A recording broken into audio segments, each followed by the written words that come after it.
আসসালামু আলাইকুম রহমতুল্লাহি আবরকাত। প্রিয় অভিভাবক, আপনার কি একটি সন্তান আছে যাকে কয়েকটি মাদ্রাসায় কয়েকটি বছর অতিবাহিত হওয়ার পরেও আপনার সন্তান কোরআনে হাফেজ হতে পারছে না?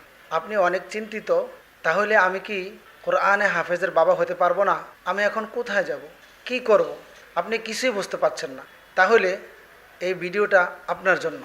আমাদের এখানে আমাদের নিয়মে যারা পড়েছে অল্প সময়ের মধ্যে হিফজ শেষ করতে এখানে আসছি, আসার পরে 3 মাসের মধ্যে আবার নতুনভাবে হেল্পস নিয়েছি। তারপরেতে আমি সবসময় 1 পৃষ্ঠা এবং কোনো সময় 1.5 পৃষ্ঠা, এখন আমি সবসময় রেগুলার 2 পৃষ্ঠা 3 পৃষ্ঠা।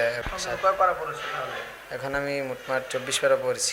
আমাদের এখানে হিফজ তো খুব অল্প সময়ে শেষ করতে পারছে। নুরানি নাজারা পড়ছে, যেরকম কায়দা আমপারাও খুব অল্প সময়ে শেষ করেছি। আশা ছিল যে আমার ছেলেকে আমি মাদ্রাসায় পড়াবো, তো আমার বলছে যে আমার এখানে ভর্তি করে দেখেন কীরকম।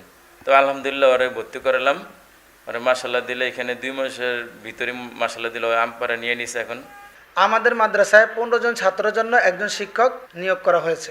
এর মধ্যে যাদের মেধা দুর্বল তাদেরকে আলাদা করে প্রাইভেট স্টাইলে আমরা তাকে গড়ে তুলি।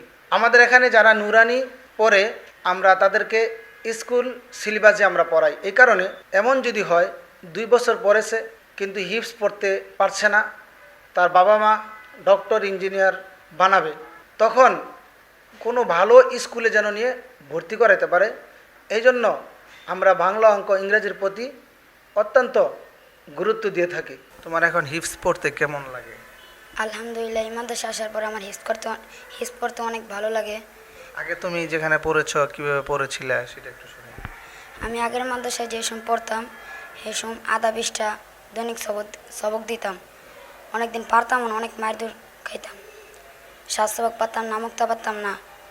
এই মাদ্রাসা আসার পরে আমি 7 সবক, আমুক্তা, সবক 1 পৃষ্ঠা, 1.5 পৃষ্ঠা, 2 পৃষ্ঠা, মাঝে মধ্যে 2.5 পৃষ্ঠাও দিতে পারি। এখন আমি 9 পারা শেষ করছি, 10 পারা চলতেছে। তার মানে তুমি 1 বছর 2 বছরের ভিতরে হাফেজ হয়ে যেতে পারবে ইনশাআল্লাহ। জি ইনশাল্লাহ। সন্তান আপনার, তাকে গড়ে তোলার দায়িত্ব আমাদের। বিশেষ করে আপনারা যারা প্রবাসী আছেন, আপনাদের সন্তান আমাদের দায়িত্বে নিরাপদে থাকবে ইনশাআল্লাহ। যে সকল অভিভাবক আন্তর্জাতিক হাফেজ বানাতে চান, এখানে আমাদের ব্যবস্থা রয়েছে।